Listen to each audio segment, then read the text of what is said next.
स्वरोचिष मनु का जीवन अलौकिक घटनाओं और दैवी रहस्यों से परिपूर्ण था। एक समय की बात है, राजा स्वरोचि घने वन में विचरण कर रहे थे। तभी उन्हें एक स्त्री की करुण पुकार सुनाई दी। ऐसी पुकार जिसमें भय और पीड़ा साफ झलक रही थी। कुछ ही क्षणों में एक भयभीत युवती उनके सामने आई और बोली कि एक भयानक दानव उसका पीछा कर रहा है। उस युवती ने राजा से कहा कि उसे अस्त्रों का ज्ञान है, ऐसे मंत्रयुक्त बाण जो उसके दिवंगत पिता ने सिखाए थे। उन्हीं अस्त्रों की सहायता से राजा उस दानव का वध कर सकते थे।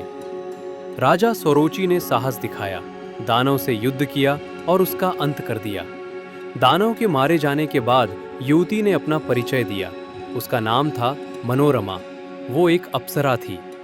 उसने बताया कि वो अपनी सखियों विभावरी और कलावती के साथ एक वन में विचरण कर रही थी, जहां उन्होंने अनजाने में एक तपस्वी मुनि की तपस्या भंग कर दी। क्रोधित मुनि ने मनोरमा को पृथ्वी पर जन्म लेने का श्राप दिया और उसकी दोनों सखियों को कोढ़ से पीड़ित कर दिया। जब अप्सराओं ने क्षमा मांगी, तब मुनि ने कहा कि जब कोई वीर पुरुष मनोरमा को एक दानव से बचाएगा, तब ये श्राप समाप्त होगा।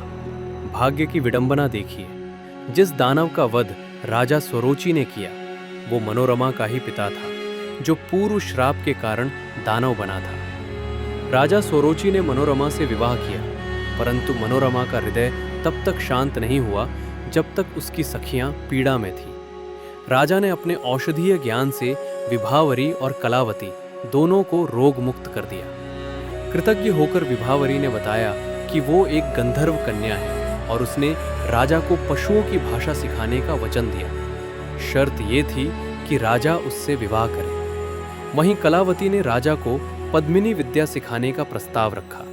ये वो दिव्य विद्या थी जिसे स्वयं देवी पार्वती ने समृद्धि के 8 स्रोतों के रूप में बताया था। इस प्रकार राजा स्वरोचि को 3 दिव्य पत्नियों का सौभाग्य प्राप्त हुआ और उन्होंने 600 वर्षों तक धर्म और न्याय के साथ राज्य किया। एक दिन शिकार के समय राजा ने देखा कि एक हिरणी एक जंगली सुअर से बचने के लिए भाग रही है। राजा ने सुअर पर अस्त्र ताना, पर हिरणी ने विनती की कि उसे ही मार दिया जाए। उसने कहा कि यदि वो राजा के हाथों मरेगी तो अगले जन्म में मानव रूप पाकर किसी सुंदर पुरुष से विवाह कर सकेगी। जब राजा ने पूछा कि वो पुरुष कौन होगा, तो हिरणी ने लज्जा से राजा की ओर संकेत किया। अंत में उसने एक अंतिम आलिंगन की प्रार्थना की और कहा कि वन देवी चमत्कार करेंगी। जैसे ही राजा ने हिरणी को आलिंगन किया, दिव्य शक्ति प्रकट हुई और उसी अलौकिक क्षण से जन्म हुआ स्वरोचिष मनु का, जो आगे चलकर मानवता के महान विधाता और धर्म प्रदाता बने।